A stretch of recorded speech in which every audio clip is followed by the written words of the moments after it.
Hi, welcome to the Middle Wave, where this is our first podcast, and so I'm getting used to our motto and all of our sayings here before you have to deal with me. But this is where we're riding the waves of elegant grace, supporting, empowering, and expanding our sovereign soul. And here you're going to find a lot of religious misfits and others who are basking in the mystery of finding ways to honor and fulfill our potential.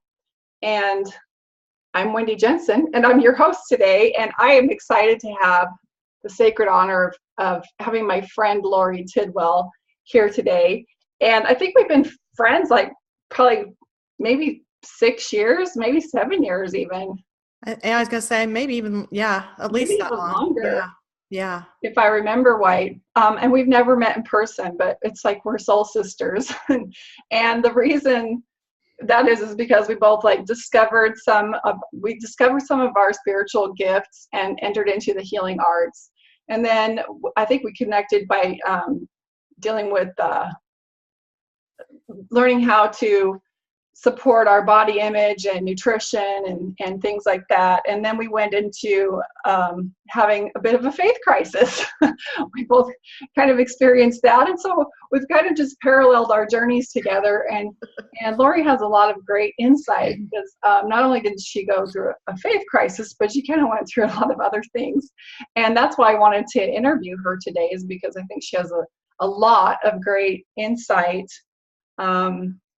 Because she basically had a whole total life reset, and it's her resilience that I'm really impressed with, and I think that we can gain a lot of strength from that.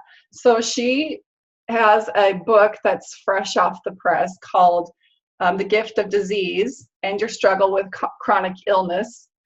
And she also has her business. Now, is your business New Healing Harmonies? Is that the name of your business, or is it? Yes, but my website's just my name. It's loritidwell.com, but I'm going to be changing my name and rebranding. I'm doing a bunch of things right now, so just stay tuned. Follow along. It's all a journey. Just remember, it's LoriTidwell.com. There you go.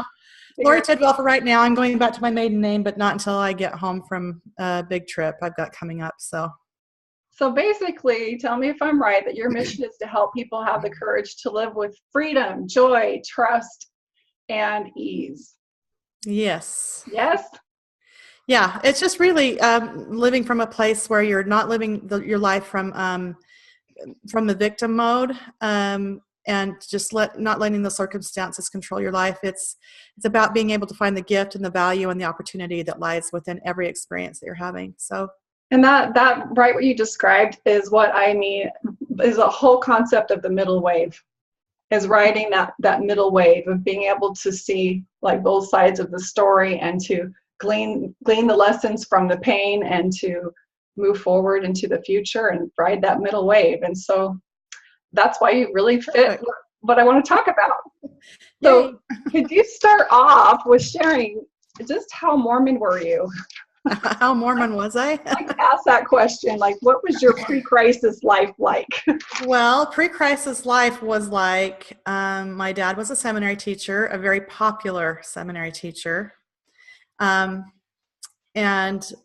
I remember as a child having, a lot of our babysitters were his students. So he was a really popular seminary teacher. He and one other, his really good friend that were seminary teachers together at Bountiful High School. So, and then my dad has a magnificent singing voice. And so the church used to do productions. The more recent ones are like Savior of the World and things like that, but they used to do big productions every summer. And at the University of Utah, up at the D Event Center, or the Event Center. So that's no longer called that. So, but he was always the lead in everything because he had a beautiful, magnificent voice. And he played the part of the Savior in Third Nephi. It was a production called Third Nephi. He played the part of the Savior, and then he played for a production that was specific to the Quorum of the 12 and some other significant upper level people. He played President Kimball when they did a big birthday bash thing for him, and they did a play of his life, and he played President Kimball for President Kimball during that time. And then the church also did a show called Joseph, which was about Joseph Smith, and he played Joseph Smith. So there you have it. So your dad is basically Jesus Christ and President Kimball and Joseph Smith. Yeah. And then there's a production called Promise Valley that we did every summer as a family that is about the pioneers coming across the plains to the Promised Valley here in Utah. And he was always the lead in that as well. So, and my family did that. We did that as a family. We did a lot of plays. And then Marky Peterson, who was an apostle many years ago, wrote a production and a book called Title of Liberty. And it's about the country and religion and things like that. But he also played the lead in that. And I also played his daughter in that and had a singing part in that as well. And so when I was like 7 years old, something like that. So you're the type of family that was not only going to church every Sunday and having to have home evening and having the callings, but you were also very involved in the theater and in the productions and in the yes, very much involved with the church. And my dad was always had higher callings in the church and things like that. But he was always the person that this was my childhood was very much geared around the church. We did family home evenings. We even did family home evenings monthly with my family, with my extended family. Like my cousins and my aunt and uncle would come over to my grandparents' house. We met at my grandparents' house, and we had monthly family home evenings, and we got together. And so on Sundays, and my upbringing was, I'm the oldest of 7 children. So I have 5 sisters and 1 brother. And he's right in the middle. He's sandwiched between 3 girls, so on each side.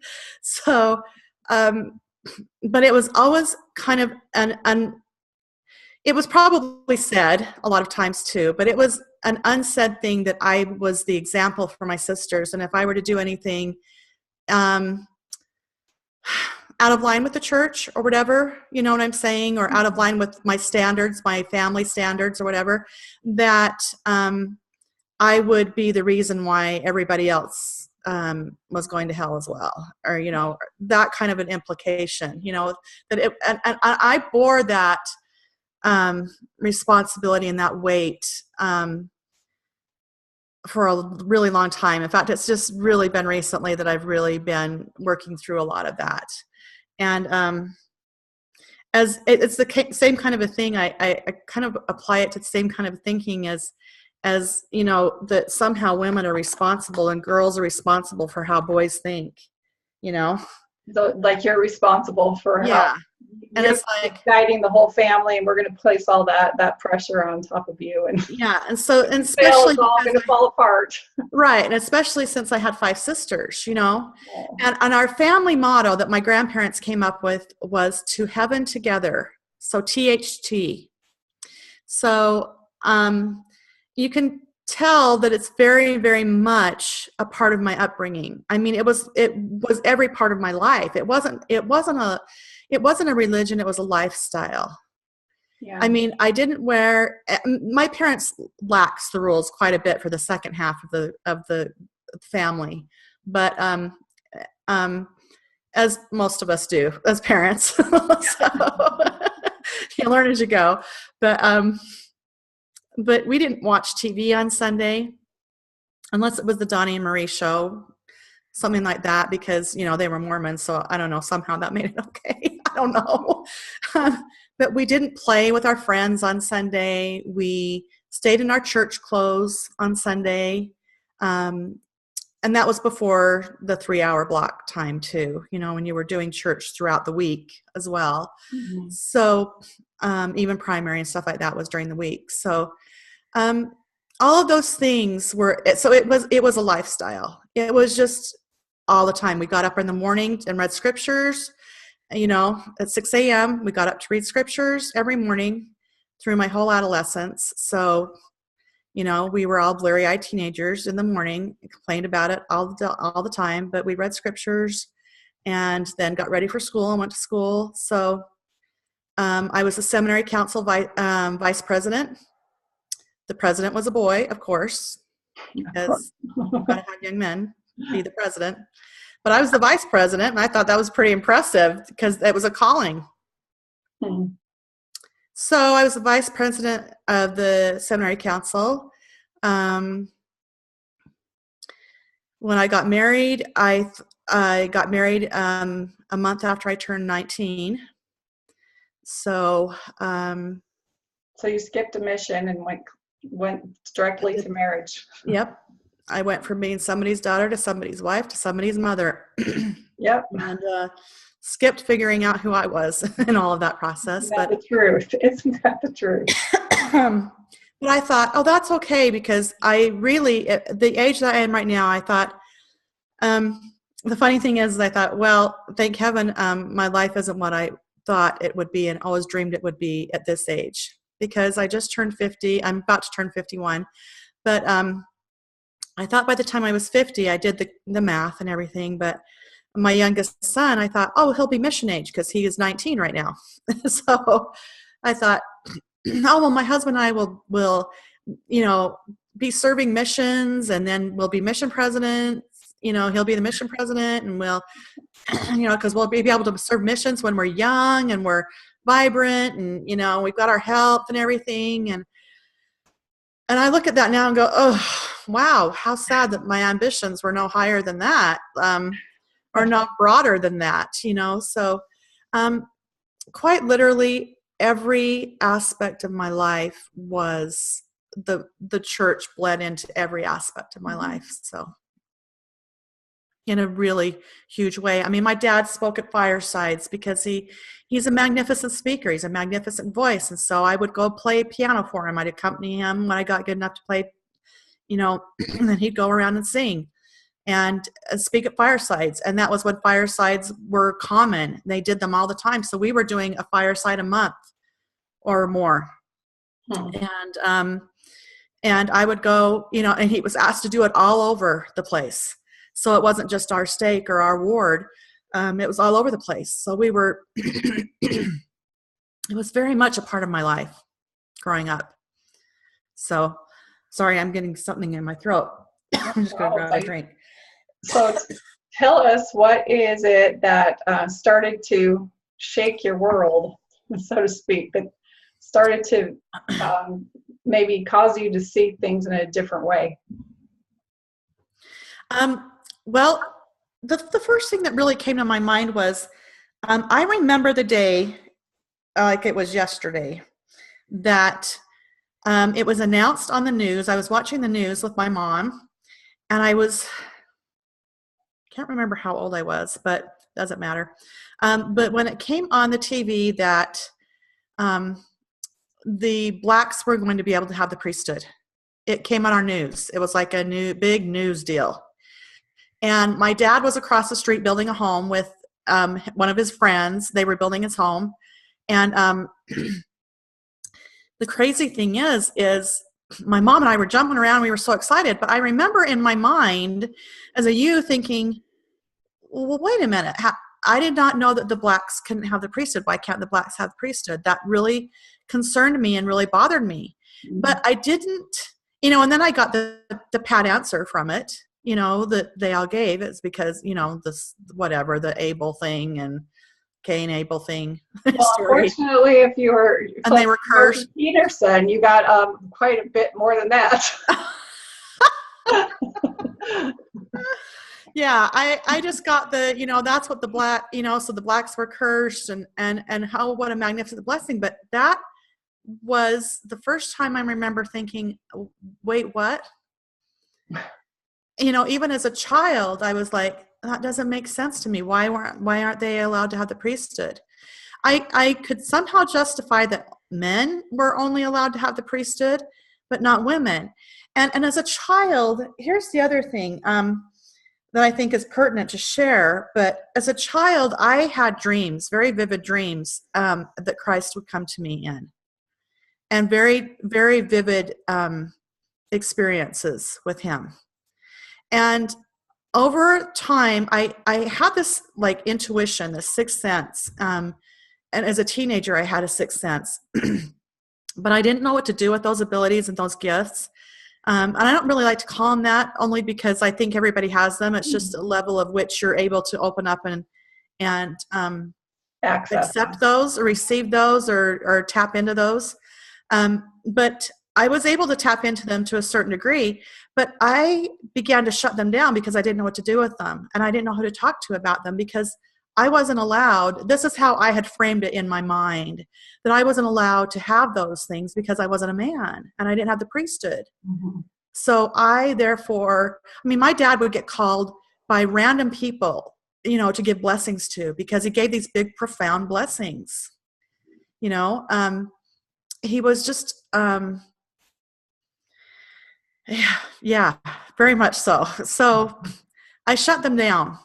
But then part of my healing journey, after I was diagnosed with multiple sclerosis, part of my healing journey was to go down into the depths of hell with that illness for 3 years, trying to figure out, trying to do it the medical way and everything else, and being led to depression and in massive ways because of all the medications I was taking and other things, and just really having this self-loathing that I developed as a child and just increased and just was heaping upon myself. And I had this self-loathing that was almost frightening to look back on now that I'm out of it a little bit more. But this self-loathing and this hatred for myself, and I was like the perfect child. I tried not to do anything wrong. And I took my responsibility as the oldest child very seriously. But I became this crazy perfectionist at the same time, And what is perfection anyway? It's an impossible standard that we set for ourselves. It doesn't exist. Yep. And it's like, really, you're trying to just, you set yourself up to try and meet everybody else's expectations. And how do we ever really know what everybody else expects from us? Well, so it's like all these. That's why I'm looking at my book here, that multiple sclerosis is, it is that rigid energy of that I can only see life through a very small lens, and it needs to be perfect and it needs to be exact. Probably because you're having a fear that if it's not, then everything is going to crumble, like you were talking before. But feeling like you're all alone in that, like there's nobody to help you, and that all of that is on you and on your shoulders. Let me look more on this one. And longing for that love and support that wasn't there for you. Right. Feel that when you were younger, the love and support? Well, I always felt loved, and my grandparents were awesome. I had great grandparents that we spent a lot of time with. My cousin, that's the exact same age as me, we're 3 months apart. And she has gone through her own trials and amazement and things like that with mental illness and things like that with her family. And she has diabetes and she's blind now and everything, but she is so successful and so magnanimous. She's phenomenal. She's amazing. And I said to her, because we are very, very close. And I had a lot of support growing up, but it was within a structure. Does that make sense? It's like, my support system I saw as the church. Well, it says here in this book that's going to resonate with you, the number 4 under multiple sclerosis. What would it feel like to be free of all the rigid control systems that I have accepted in my head? Yeah. Well, that perfectly describes it. Yeah. Like it locks up your whole head and your whole body and your whole, it creates such a rigid system that, the oxygen cannot even flow properly throughout your body. And so of course it's going to create that physical stress as well. And it also created, it was also created that it's like, and I was also very much entrenched in the idea that the prophet could never lead me astray. Mm-hmm. And that he would never lead you astray. That the church is run by men, but the prophet will never lead you astray because he is the mouthpiece of God. And so I'm having these dreams and these experiences. I won't just call them dreams because that would diminish the significance of what they were. They were actual experiences with Christ. And there would be mornings I would wake up and I had trouble waking up. Like I was between two dimensions or realms or whatever you want to call it. Like I couldn't fully get grounded back into my body. And, or my pillow would be sopping wet because I'd had tears and cried. Mm-hmm.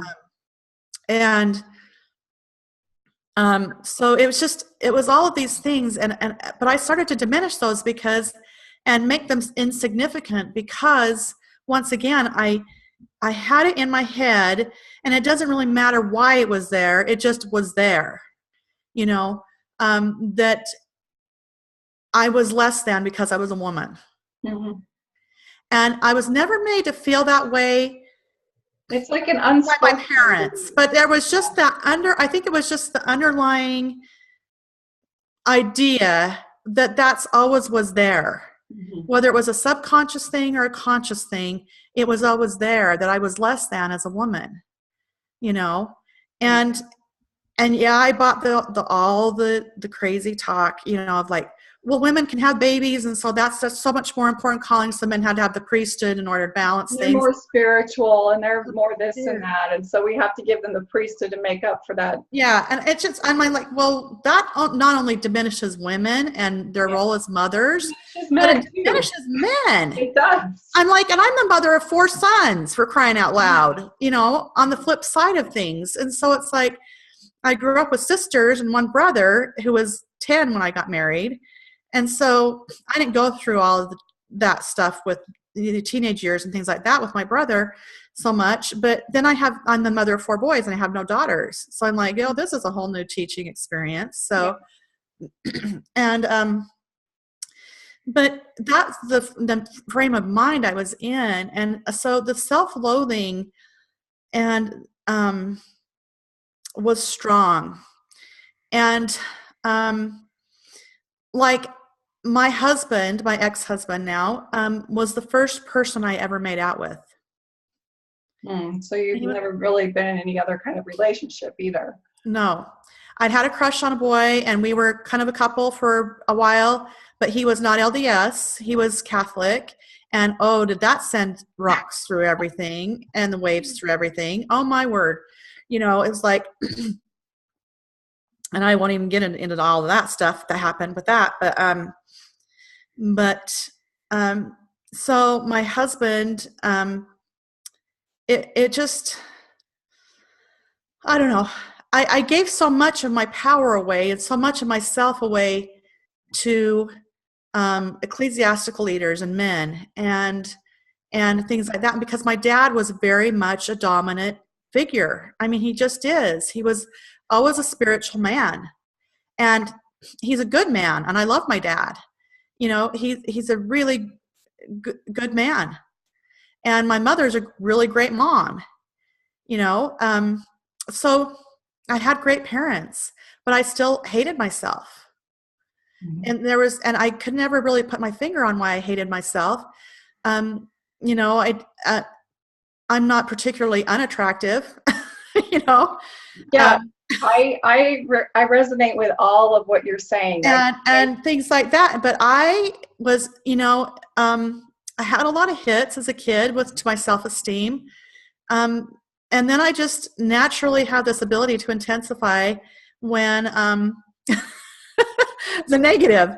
It's just like, I don't know what it is, what I'm figuring out here in this life. But the more I come to understand who I really am, and my self-worth is so much different than it used to be.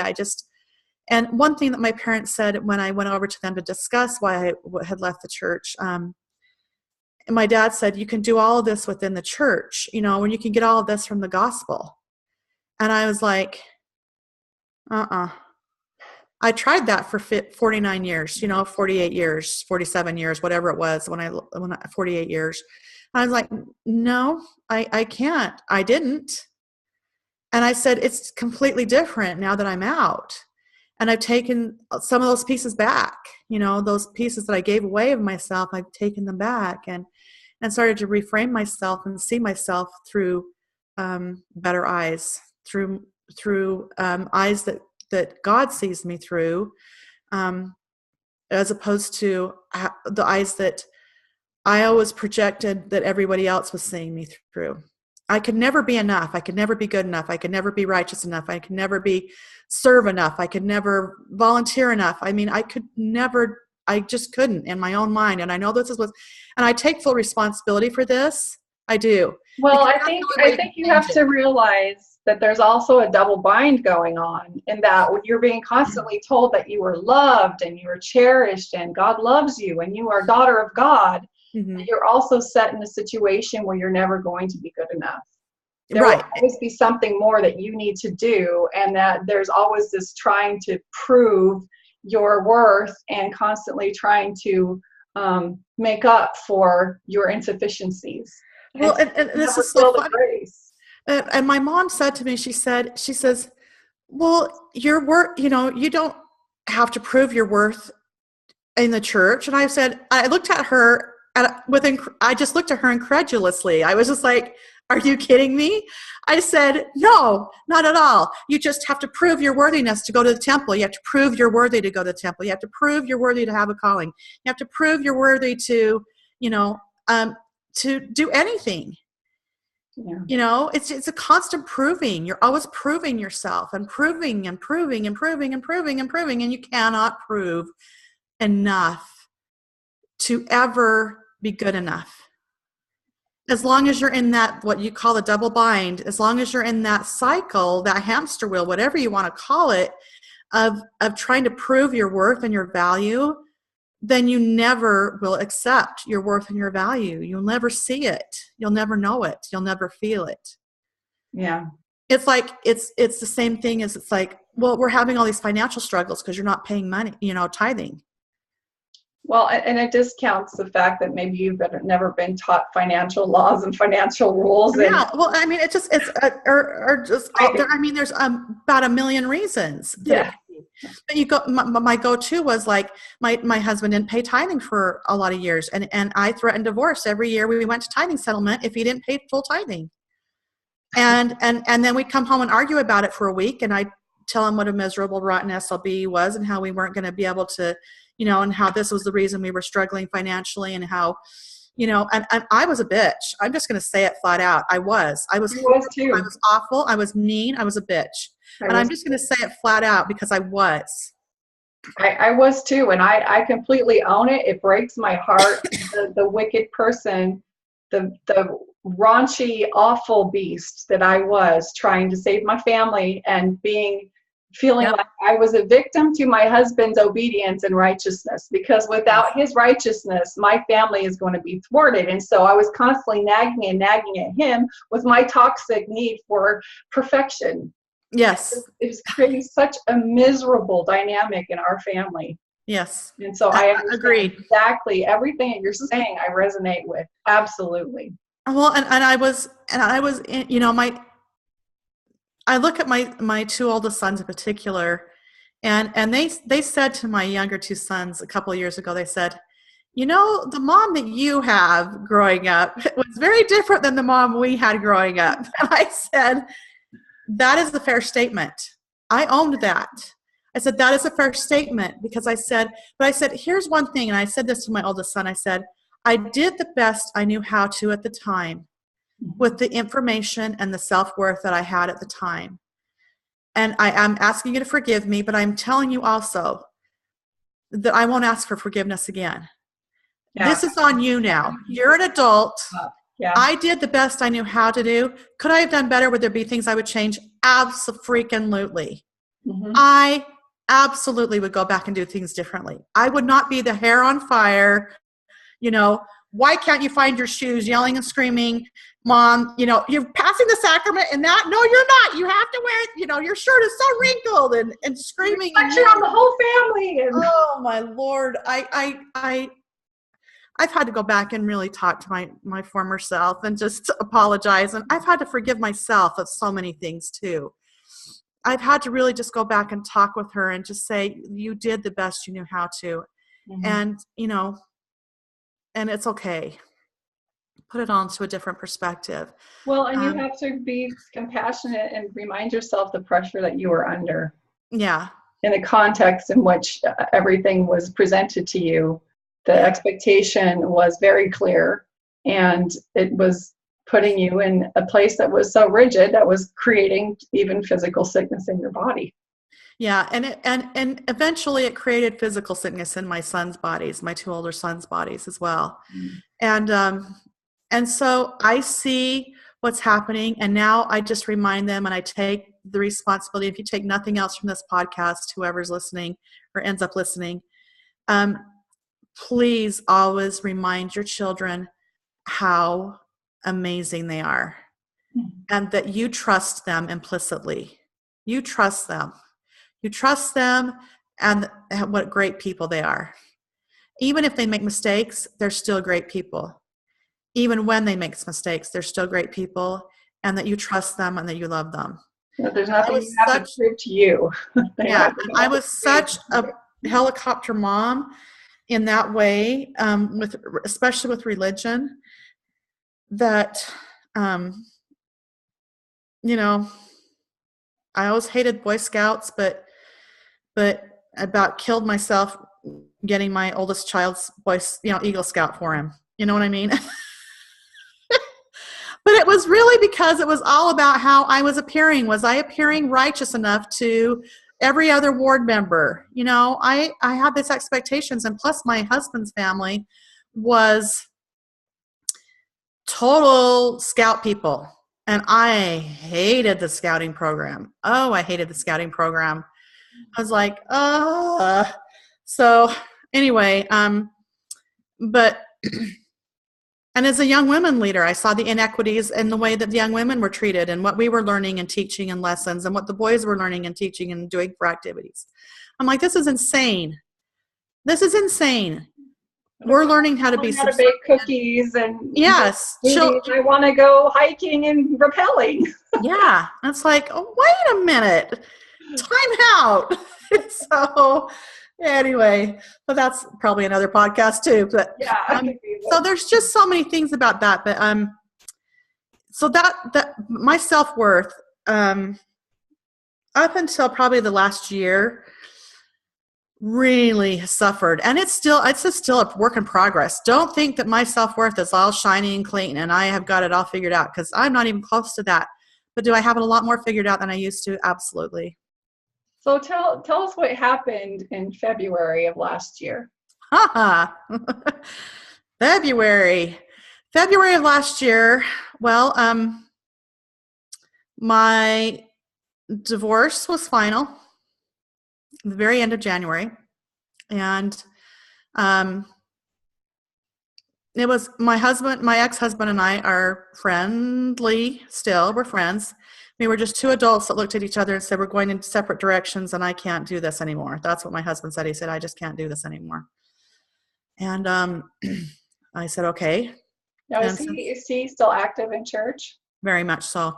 It's so weird because all the things I begged and pleaded for him to do, and thought he should be doing throughout our marriage, as the head of the household and all of those things, the priesthood holder, all of those things. When I stopped making, or being the hair on fire Mormon I was, it has to be this way, and blaming him and threatening to divorce myself because he wasn't paying tithing, or because, we weren't reading scriptures, or because, all the reasons that the church gives you why you're straying or whatever. And why our children were having troubles or whatever it was, that I'm not sure where I was going with this train of thought. You were putting all the pressure on him, but then when I started to pull back and started to allow my gifts to be what they were, and I still hid them from my husband for a lot of years. I hid them from him because I knew that he wouldn't react well to them. And so I was still propping him up and diminishing myself. So, yeah, the diminishing piece is a bugger for me because I got really good at it. But when I stopped being a hair on fire person and going, hey, don't pay tithing, or with our third son that went on a mission, I just said, because I was already stopped going to church. I was going once in a while at that point when my third son went on a mission, left to go on a mission. And I told him, I said, I'll support you either way. You know, the only people that knew at that time were my children and my husband. I just said, but I told him, I said, I'll support you either way. This is your decision to make. You know, I will support you if you're on a mission, and I will support you if you're not on a mission. I'll support you either way. So he decided to go, and then ended up having real issues the first 2 weeks. He called up and said, I want to come home. I'm coming home. And I said, okay. And I talked him off the ledge. Me, who was out of the church, talked him off the ledge and said, try this and this with your companion, because they gave him this crazy companion to start off with. And I said, try this with him and see if you still want to come home. And if you do, come home. And if it, you know, but it worked. the tools I had to give him into staying. And so he says, no, I think I'm okay. I'm going to stay. And his mission president had talked to him and just had said kind of the same thing, but he stayed. And he is the only one that's still active of my 4 sons, that son. And he's fine with me being out of the church. He doesn't care either way. And he does stuff with us on Sunday and stuff like that now too. So, but he's just a college kid, so he's still figuring stuff out too. But I said to him, and so that was where it come from. But so I was lax. I was okay with that. And he was also in the mission that my husband served in. So my husband had a lot invested in him staying. But I, on the flip side, was like, no, and you don't need to listen to anybody. You don't need to listen to Dad. You don't need to listen to me. You don't need to listen to anybody. You listen to yourself and you do what's right for you. And we will support whatever that is. And I told my husband at the time, I said, you back off. You are not going to guilt trip him into staying on this mission. He will make a decision that works for him. And so and I said, if I can support him being there, you can support him not being there. So, you know, let's just X this discussion. So in February, you just finished your divorce, or your divorce is final. It was final. I turned 50. And a week after that, my son got married. My second son got married. And he got married in the temple. And they had known for a couple of years that I was not going to. I said, you know, this means that when you get married, if you get married in the temple, I won't be there. And they were all like, okay, yeah. So they'd had, you know, time to get prepared for it, stuff like that. But he is not active at all. They've been married for almost a year now, and they've been to church 3 times since they got married. So you weren't able to see them get married? Nope. I said, I'll just be here in the waiting room. And that's where I was with my other sister, who did not have a temple recommend. And that's another story for another time, but for her to tell. But I don't have, so I just got there and then just hugged them when they came out. They came out the front doors, and I gave him a big hug, both of them. And my dad hugged me, and he says, it was just so sad that you weren't there. And I'm like, well, it is what it is. That's what I said to him. I said, well, it is what it is. Well, and I have to insert here that a mom who's on the outside of her child's most important day, again, it sends a message: you're not worthy, you're not good enough, you failed, you can't abide.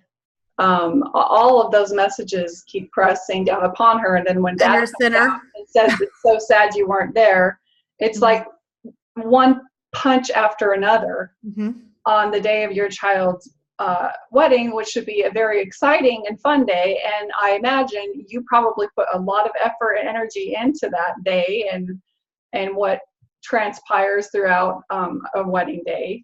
Yeah. But it's almost as if you've become a second-class mom or a big disappointment. Right. And the sad thing is if your kids aren't active anymore, that's going to be something. I've talked to a lot of members. They said that's the one thing that I regret the most is that my parents, my mom or my dad did not get to see my wedding day and my marriage happen. I left them outside the gates. And that's one of the biggest regrets that I have. And so. Well, I put a lot of those emotions. I worked really hard and with a friend of mine that does a lot of this work and helped me a great deal through my transition. But I worked very hard to get to a place where I absolutely, and I made sure that both he and my son and his wife both knew that I was fine. They didn't need to think about me. They didn't need to worry about me. They didn't need to worry about doing a ring ceremony or anything else to include me in it. That I understood what they were doing, why they were doing it, and it was fine. I was fine. And if there was something that I wasn't fine about with it, it wasn't their problem. It was mine to work through, and I would work through it. But I'm like, you guys are fine. Please understand that I understand that this is the consequence that I have for not having a temple recommend. Could I go in and lie and get a temple recommend? Absolutely, I could. I knew that for the whole year they were dating. I knew that that was going to happen. And I talked with my children. A lot more than I think the church realizes is that there's a lot of lying parents just trying to get temple recommends so that they can watch their children get married. And in fact, I know some of them even get false temple recommends. Yeah. And they do it totally fraudulently, just so that they can have the opportunity to see their kids get married. And I don't think it's a parent's fault, and I don't think it's the child's fault. I think it's a problem with the church that I think. Well, everywhere else in the world, they get married first. They get married civilly, and then they get sealed in the temple after, because it's a law. It's only in the United States that we do that here. I know it's that they get married in the temple, and I'm just like. So anyway, but it doesn't matter because it was upon me to make sure that their day was happy and joyful and complete, and I was happy for them, and I would be there for them, and I was going to miss 10 minutes of their life, 15 minutes of their life, and it was going to be just fine, and that I was there to support them on whatever else they wanted me to do. So that's what I did. That was my gift to them, was to not make it about me, because it wasn't about me. A lot of other people tried to make it about me in extended family and things like that. But it wasn't about me. It was about them. It's about what they wanted, what they needed to do for themselves and their own happiness. And I was just fine with that. And as long as I didn't make a big deal about it, it wasn't a big deal to them. And I don't give a flying fig what it meant to anybody else. I don't care. No, and that's right. It doesn't matter. To my parents, to my in-laws, to anybody else, I don't care. It doesn't matter to me. I don't care. Because as long as I was able to make my children, happy in that moment and make them at peace with it, that's all that matters to me. You're a good mom. All that matters, because it wasn't about me. It's their day. So he got married, and we had a beautiful day after that. I mean, it was a beautiful day. And then a week after that, my mother-in-law passed away. And I know she wasn't technically my mother-in-law anymore, but she was my mother-in-law for 30 years. Well, part of your life, yeah. For 30 plus years. And I actually helped her cross over. Wow.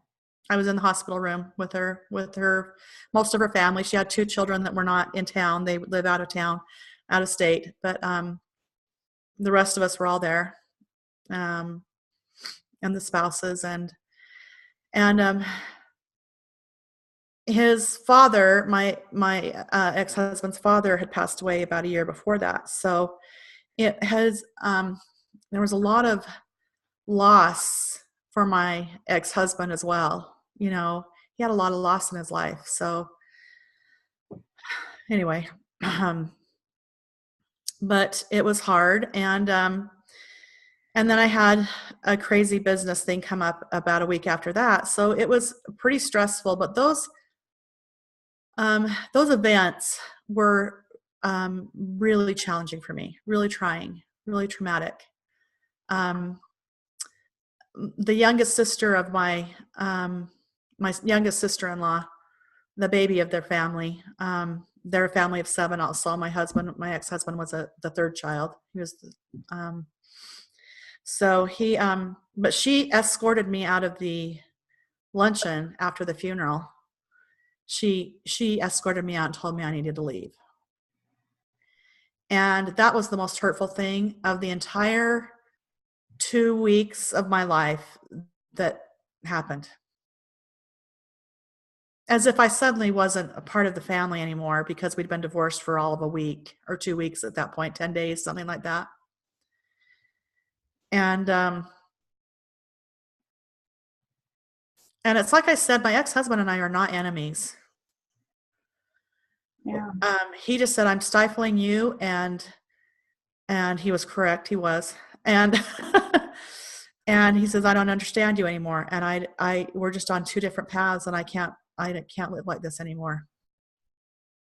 So didn't you also get notice that your resignation, your church resignation? Yes. Oh, sorry. Yeah. That came in the mail between the divorce being final and me turning 50.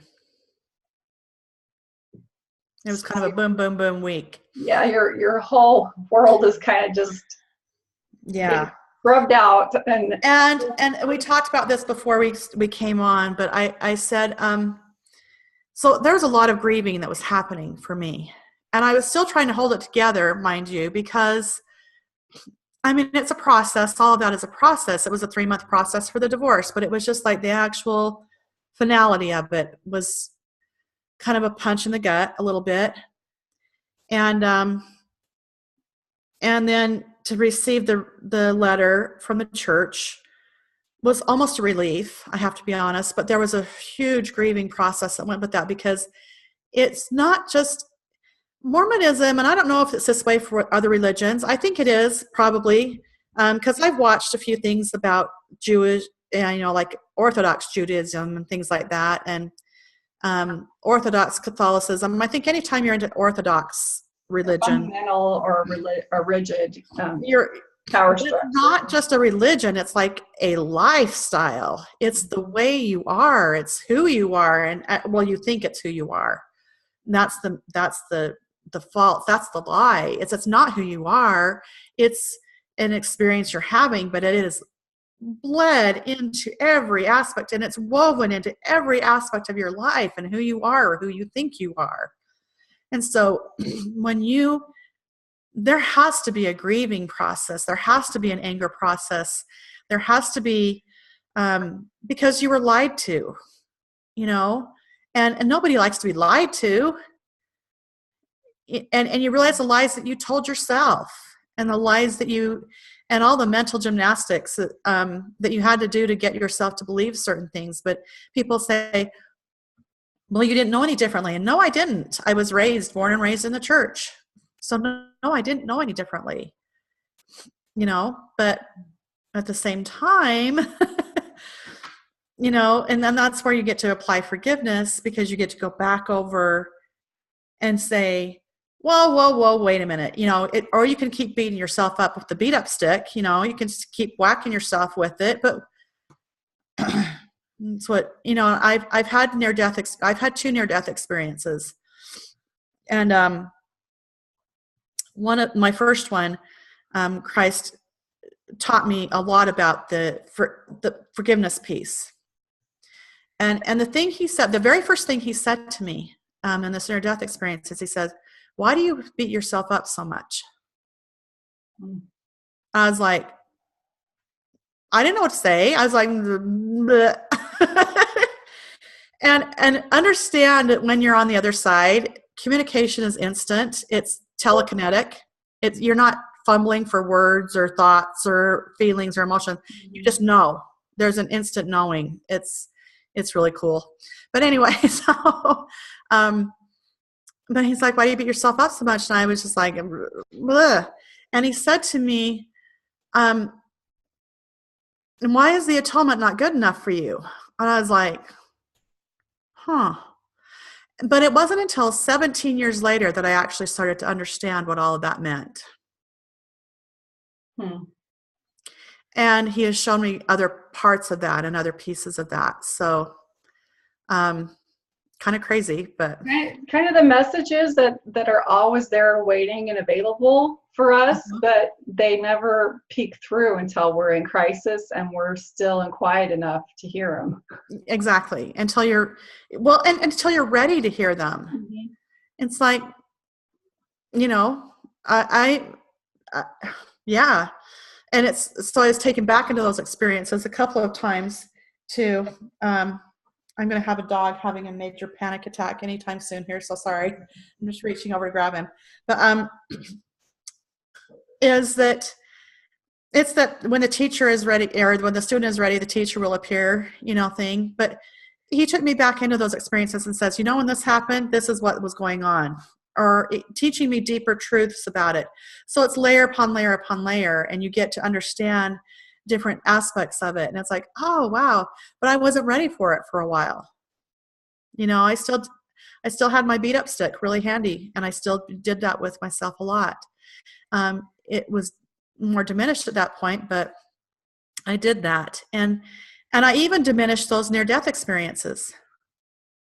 That was my program, to the extent that I kept diminishing. I would even diminish those as like insignificant or whatever, because once again, I was a woman, and the doubt. I mean, it was crazy. I look back and I go, oh my gosh, I was insane. So like, oh my gosh, I go back and hug her often. Well, and that's what I was going to ask you. What are some of the healing tips? What are some of the things that helped you most? I mean, for the most part, when we're going through these things, it's really I'm just muddling through. I'm just getting one day at a time. I have no guide. I have no direction. There's very little information out there regarding how to survive a Mormon faith crisis, or faith transition, or faith expansion even. And there's really nothing out there to teach us how to do this gracefully. I don't know that you always do it gracefully. Let's just call it that. I don't either at all. I have been a lot of times where I've looked like, the skier that's like just head over tea kettles falling down the mountain with like no control over themselves at all, or their life. But like, yeah, but it's also about being able to surrender to those moments where you are completely out of control of everything in your life. And I think that's one really important aspect of it, is that part of it, because you've got to allow yourself some processes. You've got to allow yourself to grieve. It's sad. And it's like you're taking a belief system that was ingrained in you, and that was a part of who you thought you were and who you had to be. And you're having to let go of that and understand it as BS. It's like your belief systems are your BS, and the other connotation of that. But it's like, it's true. And it's like, you've got to challenge why and what and when you started thinking this or whatever about yourself all the time. And I do that all the time. That's what I call meditation. That's what I'm doing for meditation. It's not the other stuff.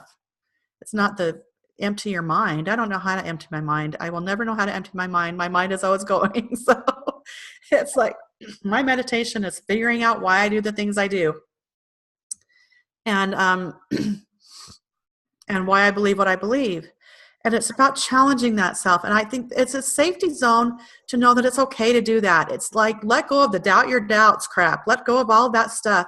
No, challenge it. I say challenge it. Challenge your belief systems. Why do you believe the way you did? Why did you do what you did? Why, what, who, when, where, how, whatever those questions are, and go through them and really start to do it, because that's how you start to transition out of the brainwashing. I mean, I have a saying that I really stick to when that helped me through my faith crisis and transition, and that is that the truth never it never rejects challenge or inquiry. It demands it. yes, I loved that when you posted that. I was like, oh yes, that is the truth. Anybody who tells me I shouldn't question, yeah, or that doubts are some kind of a sickness, I would have to say even Joseph Smith going to the Grove is because he had doubts about what he was being taught. Exactly. It's like there's so much double talk within the church. You're just like, but somehow my doubts are not good. His were good and brought forth a whole generation of Mormons, but somehow mine is bad, and my doubts and asking God and challenging what I'm seeing and it doesn't feel right for me is somehow. Well, even when I'm teaching classes or working with a client or anything like that, I'm always like, hey, challenge what I say. Yes. See if it's right for you or not. I am not afraid for you to challenge what I'm saying. I mean, I'm like, do not worship me. Do not follow me. Do not, no. It's like, challenge what I'm saying. If it doesn't work for you, it doesn't work for you. And I'm okay with that. Yeah. My worth and my value is not tied up in whether you do what I suggest to you or not. Right. That's just insane. Well, and I think our whole goal as healers and as mentors and helpers, or facilitators, whatever you call it, is to help people find their inner compass and hear that voice for themselves. And the minute that we need them to hear us more than that is the minute that we are participating in what I call it's witchcraft. I think it's... Yeah. Well, it's like where you go off the rails. That's what I just see it as. It's like, oh, I've gone off the rails here. Yeah. Bring it back. Yeah, bring it back center, and that is helping you find your inner wisdom. Yeah. Your path, and not needing you to be on my path or needing to be. Yeah. Well, and I said, it's been so interesting because my self-worth has changed a lot in the last year. And I said, for the first time in my life, I really like who I am. It's not just about loving yourself. It's about liking yourself. Mm-hmm. And I'm like, I am a pretty amazing person, and I have a really big heart, and I love people, and I see them for who they are, not as the broken person they see themselves as usually. It's like, I don't see you as broken. I see you as you, who you really are. And it's so interesting that I could never do that for myself, but it's like, now the more I do that for myself, the more I'm able to see it in others. Yeah. And the same principles apply with with forgiveness. It's like the more I'm able to forgive myself, the easier and the more on a larger scale I'm able to forgive other people. It's the more I love myself, the more the greater capacity that my heart has to love other people. And I think that's where people get lost, is it's like that first commandment that we're given, because the commandments are just guidelines, but it's like, love your neighbor as yourself. It's like, remember the first part, or the last part of that is, you can't love your neighbor until you love yourself. It's like, love yourself first. Reverse this. See how this unwinds. And it's not a selfish thing. It's a selfless thing. And that was part of the healing, is when I realized that the more I did it for myself, I switched it out of, oh, that's selfish. I switched it into, no, this is selfless, because I started to see it happen in my life. I was like, oh my word, I've always been able to forgive people pretty easily. But it's like, when I started to be able to forgive myself and stop beating myself up, oh my word, it's just like so much more fun. Yeah. And the more I love myself and like myself, it's like the more I really love and like people and humanity. And my eyes are opened, all three of them, more and more and more, to see who people really are and recognize them for who they really are. And so I think that's one of the key things in the healing process, is to make it about you. Which is hard, especially, I think, for women. Absolutely. Because we've made it about everybody else. And we've Absolutely. been taught to make it about us is selfish. But that's one of the great lies, though, that we're taught. That is one of the biggest ones.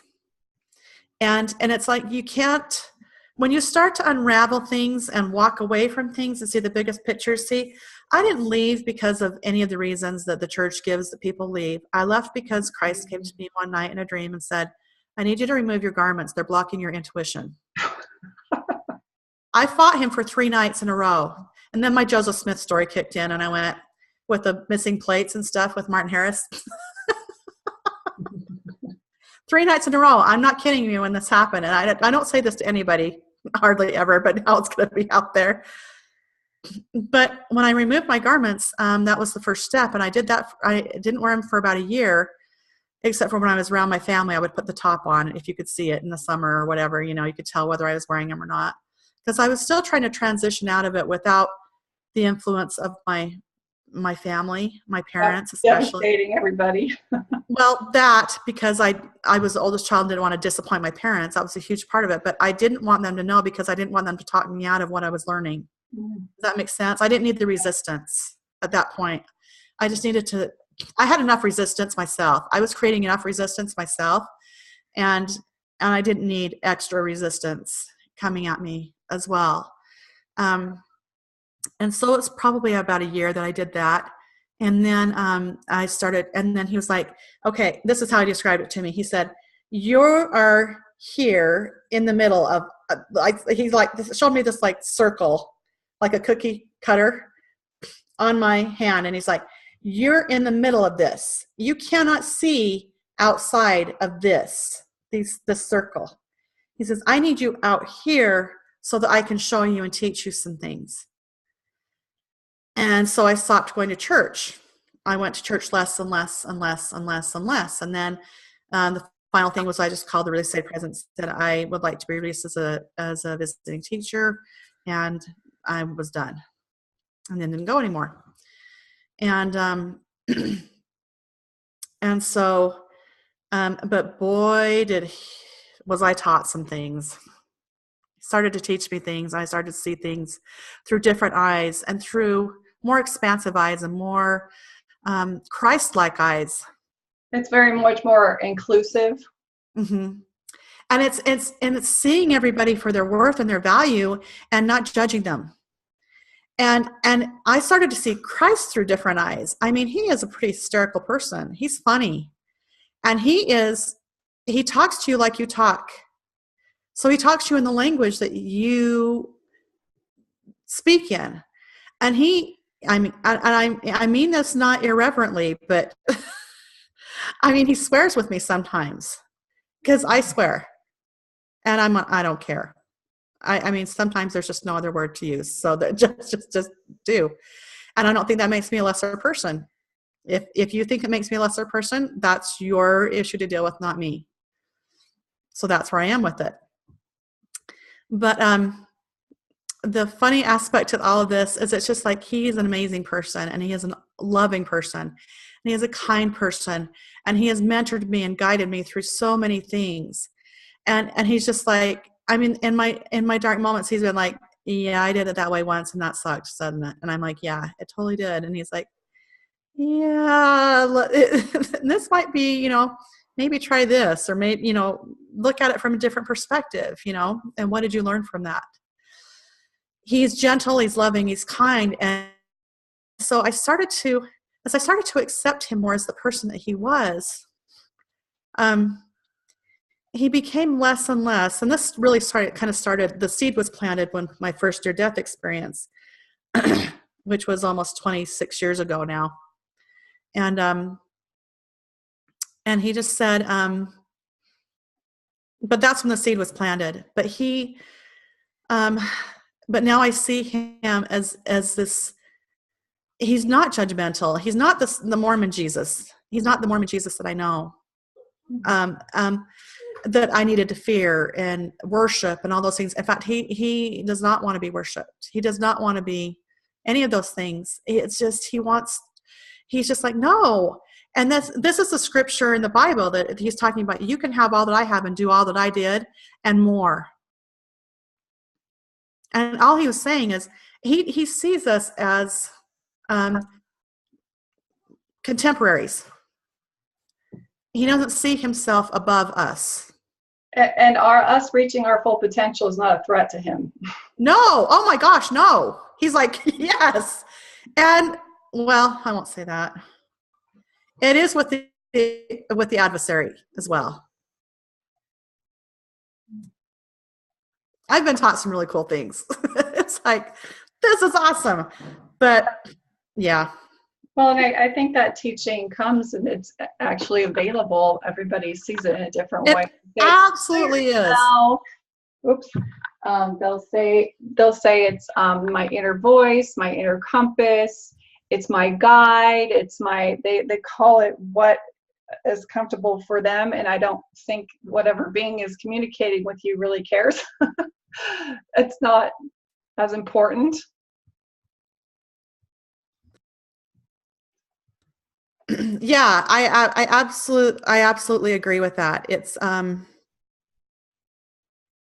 yeah, I agree. 100%. But I think there's a lot of people, at least a lot of clients that I worked with when I was working with LDS clients, that one of their biggest challenges is what I don't hear the voice I'm supposed to hear, or I don't get answers to prayer, and that breaks my heart more than anything, because we were never taught how to tap in. We were taught to be worthy of it, and so we spend our whole life trying to be worthy, and then when we don't have that capacity is not developed in us, we think something's wrong with us.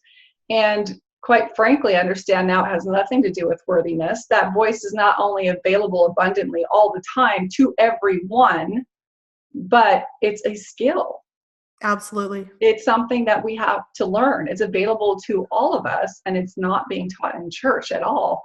And so one of the most important things, at least for me, and I'm sure it's important for you too, is helping people get connected to that inner voice so they can have that direction. Absolutely. And this is what I meant by that as well is when I say that Christ talks to you in a language that you understand, please understand that when you're praying or just asking for help or whatever, that I think as women, and this is what I'm just going to speak for myself. This is what I did. I dismissed inspiration that I got because it sounded like my own voice. Mm-hmm. And so I didn't trust my own voice. I didn't trust myself. I loathed myself. How on earth could I trust myself? Possibly, And so, but that's what I mean when I'm saying that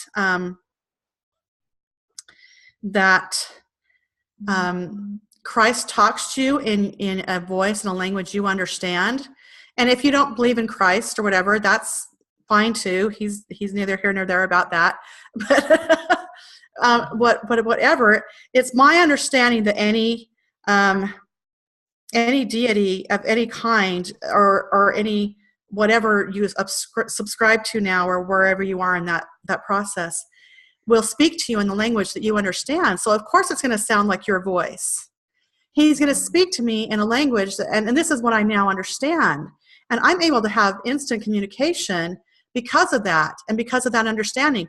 This isn't just me talking, and not that me isn't good enough, but because me is pretty cool when I tap into me. But it's like, but they speak to you in that same language. So somebody posted the other day, they said, what do you do when you don't get answers for prayers? And I was like, you know what? I don't know, because I always get answers to prayers. Always. I always get instant answers to prayer. Because it's like I just ask questions, and I'm not making demands, I'm asking questions. I'm like, and then it's just a trusting, it's a gradual, and this didn't happen overnight. Oh my gosh. And I'm still in the process of learning this. I'm still in the process of learning to trust myself. We've got to stop thinking about destination. This is part of the brainwashing. It's a destination. We're all destination heading to the celestial kingdom, mm-hmm. And that's just not Not so. There's no destination. We're just working and evolving. And I'm here to tell you that my experience with the afterlife is that we're still working and evolving. Yeah, we're just learning. We're just in a different dimension or plane or whatever you want to call it. So that's what it is for me. This is my understanding, and please know that you don't have to ascribe to this understanding or whatever. This is just my understanding for right now. So I know this has gone on a lot longer than you wanted it to, but it's just very interesting that that when you allow for that to just open your heart and know, and it's part of the trusting yourself process and trusting that you're getting answers from we all have a team. This much I know, and I'm pretty confident in stating, you've got guides, you've got angels, you've got ancestors, you've got a team of people that you come into this life with that are there to help you experience the things that you wanted to experience and learn about yourself and learn to value about yourself. And they're also here to help you navigate things. So whoever you're talking to, they will give you answers. It's not that they don't have any desire to trick you or to make you feel like you can't get answers because you didn't pay tithing or because you're, didn't go to church or because you haven't been to the temple enough or whatever the 5,000 reasons are that you aren't getting answers. 5,000 man-made reasons. Yes. And it's like they have no desire to have you figure everything out the hard way. No, they are there to help support you. And it's like they are here to help you, to guide you, to support you, to cheer you on, to laugh with you when you laugh, and to laugh at you when you make stupid mistakes, and to just they've got your back. And the more you accept that, and just go with that, and it starts to develop your inner trust and your inner knowing that you're getting answers, that you're getting responses, that you've got somebody there for you. And sometimes it shows up in a phone call that somebody makes out of the blue to you. Sometimes it shows up in a text. Sometimes it shows up in a stranger at the grocery store. Sometimes it shows up in all those places, and you can also be that person for other people as well. Well, it's my theory that if we all tuned into that we would all not only access our own potential and be able to contribute in the way that we're all uniquely designed to contribute, but that voice would never guide us to harm one another, and it would never cause us to do anything that would harm the earth or that would harm any sentient being, but it is there to help us grow and evolve and develop and progress. Right. So it's like, do you moral compass? Do you need embedded in us? Exactly. Do you need the commandments to? Do you need the commandment to tell you to not go out and kill somebody? It's like there's a purpose for religion. Don't get me wrong. There's absolutely a reason. There is a purpose for structured religion. There absolutely is. But I'm not in that place anymore. Well, that's just the thing, is you're no longer in a place where you need to be shamed, feared, feel obligated or manipulated into being good. That it's already part of who you are. Yes. And you accept that, and you have no desire to do evil to anyone. You just want to follow your path and do what you've come here to contribute. And if we can follow that path, if religion would lead us there, yes, it would be a healing. It would be a healing activity. But absolutely. At some point in our life, I think in Second Life, we have to look back and say, the way that I'm being encouraged to obey is toxic to me now. Absolutely. And for me, it's like, it's a quest. It's like this quest I'm on, and it's just about finding out what is truth for you, but start believing in your own inner knowing. It is not dead. It is not gone. It never was. It was never, I don't care if you've made mistakes or committed sins or whatever it is, even if you've done something horrible,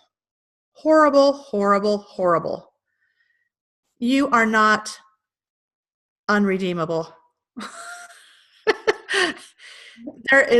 you are not stuck there. And you don't have to be stuck being a victim either of your circumstances or what people have done to you. I say, why would you want to? It's like, find that inner superhero in you. I went and saw Wonder Woman 7 times in the theater, and I went by myself like 5 of those times. And it was because I was watching this woman who didn't understand, and I was being told, and it was like I would be sitting there and I would have tears streaming down my face. It was crazy. Because I was like, I am her. I am that person. I am that powerful. I have those abilities. I just don't know how to use them. I don't know how to tap into them. Wait a minute. So there's this part of me that knows that I am God. I'm a piece of God. I am all of that and more. And then there's the other part of me that's just been like locked in this. You are not, unless you cross your T's this way and dot your I's this way and pray this way and worship this way. It's like, ooh, no, that's not how it works. It's just not how it works. And the more out of it I am, the further away from it, I should say, that I am from it, the more I see those abilities and those gifts and those things like that are coming out and being able to play into that. And so what would be your advice to somebody who used to have those feelings and promptings and felt directed in their life, and then they had their faith crisis, and their part of the crisis is, and this happens a lot, I get this a lot with clients, they're like, I don't feel direction, I don't feel comforted, I don't feel that spiritual connection anymore.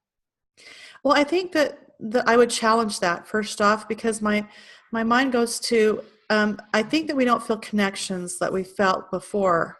Like one of the harder things for me was losing the social aspect of the church, the relationships with other women. But when I look back on those relationships now, I'm thinking they were superficial, most of them. And they were also, I don't remember ever discussing anything of importance that didn't revolve around the church with anybody.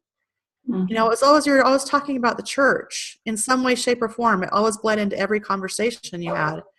And not only that, but it's just, sometimes I think we miss the connections. That there's, and we've termed it other ways. So I would say challenge the way you're talking about things and the way they are, and maybe see them differently. So that's kind of it, is just to challenge that. And sorry, come here. I know you want water, but I can't get it for just a second.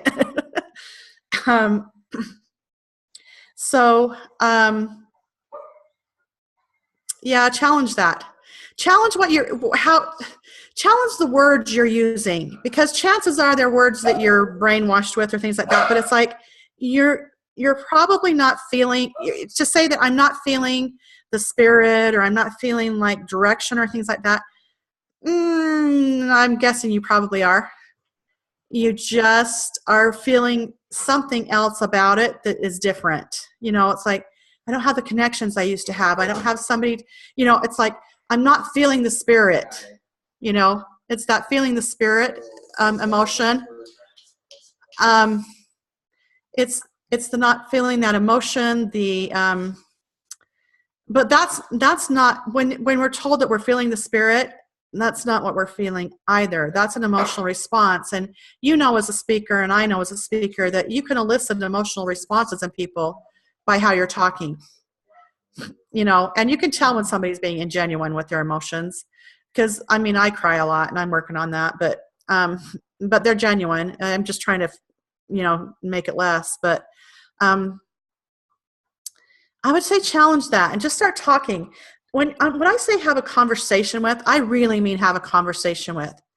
Sit down and picture whoever you need to picture. If it's the mother figure, if it's a father figure, in a God, if it's Jesus, if it's Buddha, if it's whatever, whoever, even if it's yourself, if you want to have a conversation with yourself, have a conversation with that person. Really have a conversation, and have a conversation with the thoughts. With the thoughts. It's just like when you get a thought, write it down, have a journal, have a notebook, have a piece of paper, I don't care, and a pen. Sit down and have a conversation. If you're struggling, say, angels, guides, God, whoever, I don't know how you're going to term it. It does not matter to them. I promise it doesn't matter to them. They don't care. Just say, yo, whoever you are, I call my team a lot. And I'm like, hey, my team, and they know who that is. It's like, I just say my team, or I'll just talk to God, or I'll talk to Jesus. And I'm just like, I have this question, or I'm really struggling with this, or just say, I'm not feeling spirit. I'm not feeling connected. I'm feeling disconnected. I'm transitioning. They know you're transitioning. Sometimes they have to be invited, though. They have to be asked to help you out. And so just invite them. Just say, I'm inviting you to intercede on my behalf, to just help me out here. I just need some guidance. I'm not feeling like I'm connected anymore, and help me understand this. And I promise you, something will show up. It shows up on a YouTube video, or someone will post something on Facebook, or somebody will say something to you. Or what I'm hearing you say is that you can't really be specific about how you're going to receive that.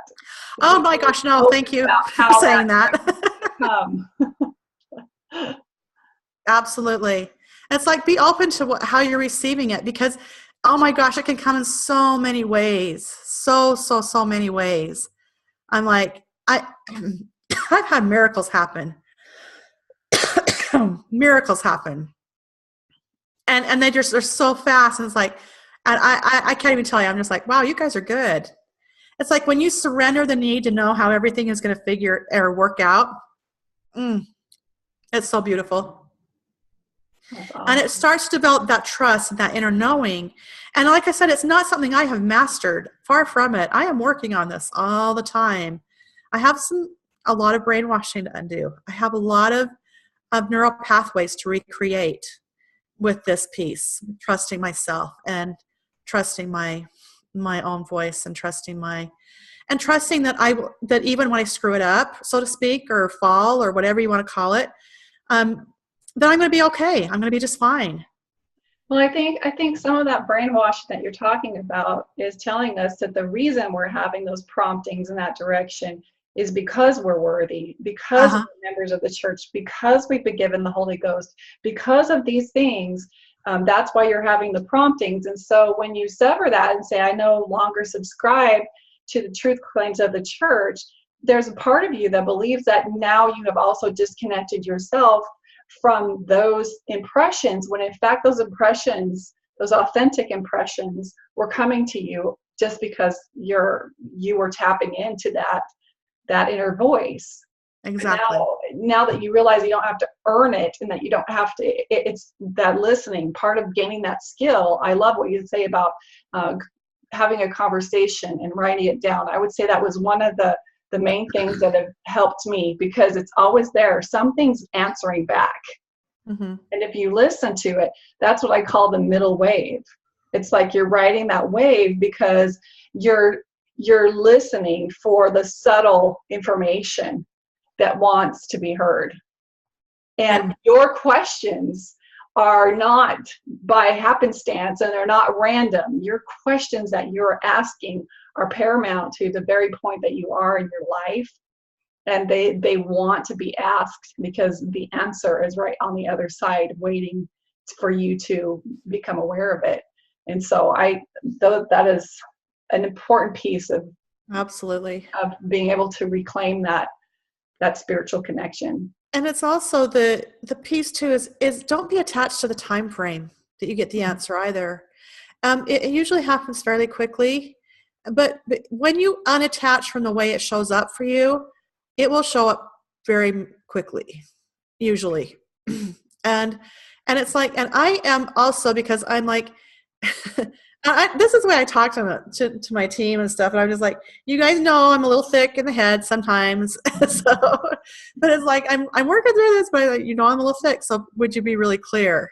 Like, make it really clear for me.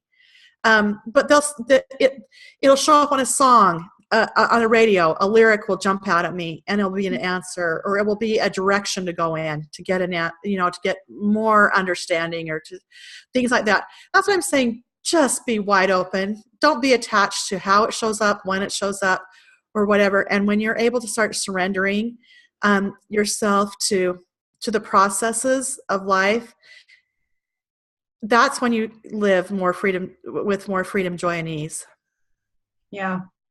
It's just like you live with less fear, which is what you get trapped into with religion, and you live more from faith. Yeah, and there's more. Living in the mystery is okay, because you're constantly in the question. Yeah. And when you're in the question is a beautiful thing. The question is a beautiful, beautiful thing. The best thing you can cultivate in your healing process is curiosity. Yes, I totally agree with that. Be curious about everything. Remember, like it was when you were a child. Go back to that. That's why Christ tells us to be childlike. That is why. It's not, it's because when you're a child, you think when you safety pin a towel around your neck, you can jump off the roof and you're going to fly like Superman. And it's, and I mean, that's where logic comes in and says, no, probably not. But it's that idea that you can. It's your imagination. It's that all things are possible. And it's like, get back into that childlike wonder. Get back into the playtime. If you need to, I have these, I think they're right here on my desk. Yep, hang on. But I bought jacks off of Amazon, like the old, there we go, jacks. Cool. I played that all the time when I was a girl. They're like the little metal ones with the rubber ball. Awesome. Because I used to play jacks when I was a little girl, and I'm like, sometimes I just need to get in my play space. Because you're all creators. We're all creators. And we just need to get in that create space. So being childlike is just letting the curiosity come back. I mean, my son used to take apart stuff, and I would be like, it would be frustrating, because he'd take apart stuff. But he was just curious. And I wish I would have encouraged that instead of being pissed off about that. It's like, okay, yeah, he was one of the older two children, that kind of thing. But it's like, just have something, have a chalk and go play hopscotch. I don't care what it is. Read a children's book. It's like the monster at the end of the book. I just picked that up when I was at the bookstore the other day. And I was like, oh my gosh, I love that, reading that to my kids and stuff. And so I'm like, just something like that can put you back into that. But just tell your team, they know, God knows, whatever you're ascribing to, they know that sometimes, especially at first, you need some clear answers. I am very direct with that. I'm like, please make it really clear. There's nothing wrong with that. They will work with that. Start having a collaborative relationship with your team, with God, with whatever you're believing in, instead of it being a underling-overling relationship, Yeah. A hierarchy, and a lowerarchy. It's like when you change it from this and move it to this, and you're in collaboration with each other, watch the magic happen. I agree. Watch the magic happen. It's fun. So your book, again, is The Gift of Disease, and you're starting with chronic illness. And you have a class coming up, too. But it's just... I did, but I am changing a few things. It happens. Because I can do that because I'm a business owner. Move on. I can change my mind. No, it's actually, and it is disease, but it's dis-ease. There's a little dot between it. That's the book. But there was a reason for that, because I didn't know it at the time, but now I understand it. A lot of it has been opened up to me. But the reason is because it's not just about ending your struggle with chronic illness. It's about ending your struggle, period. And it's about all the things that I did to come to the point where I was able to finally release this part of me and the religious part of me, and to start moving into the spiritual part. And the spiritual part of me is a pretty amazing place to be. And so there are things, everything is a gift. And that's what I rebranding myself as, is the opportunist, because I am able to find, it's something that I have practiced and practiced and practiced and still practicing and will practice for the rest of my life, to cultivate the superpower of, but I'm getting really good at it, at finding the gift and the value and the opportunity in every experience in my life. And so disease and the chronic illness I was diagnosed with was one of those experiences for me. And it taught me a lot, and I learned a lot about myself through that. And the founding principles with it, gratitude, forgiveness, proper nutrition, all of those kinds of things are relevant throughout all the facets of our lives. So playtime is another one. So I've given you a lot of the different things, but just start practicing the forgiveness piece with yourself. Just forgive yourself for things. While you're in the shower, let them run down the drain and be gone, and do it multiple times if you feel like you need to. But it's about learning to forgive yourself and love yourself, and accept yourself, that you are enough. In God's eyes, I promise you are enough. You are enough. And he absolutely understands why you do the things you do. He looks at the murderer murdering somebody in a horrid, awful way, and understands why they're doing that, and loves that person just the same as the person that's being murdered. And what are those two people learning about themselves? They're learning about what doesn't work and what doesn't make them happy. And because it's endless and infinite, yes, everything's going to be okay.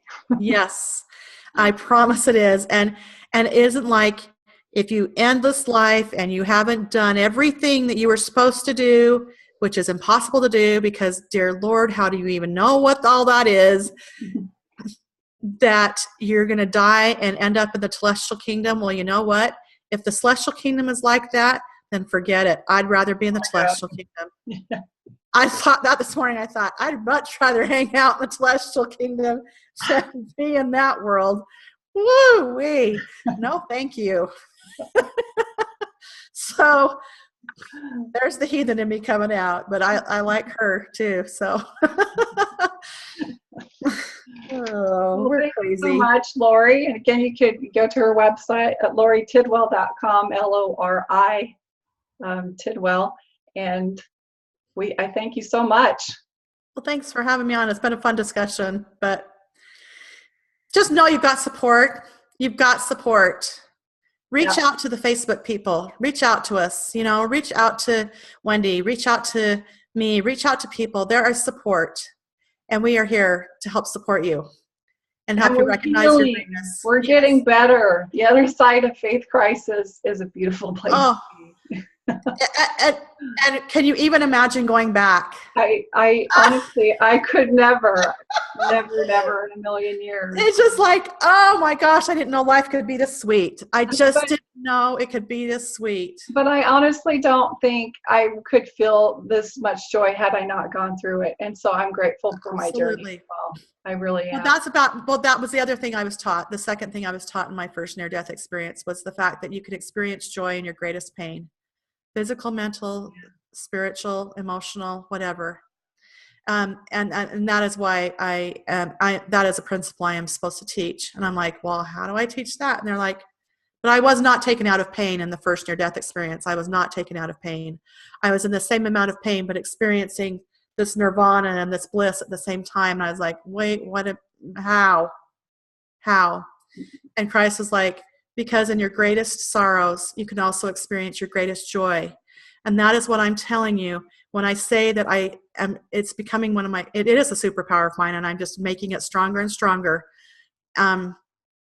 is that when you can find the gift, the opportunity, the value in every experience that you're having, that is when your life becomes full of freedom, joy, and ease.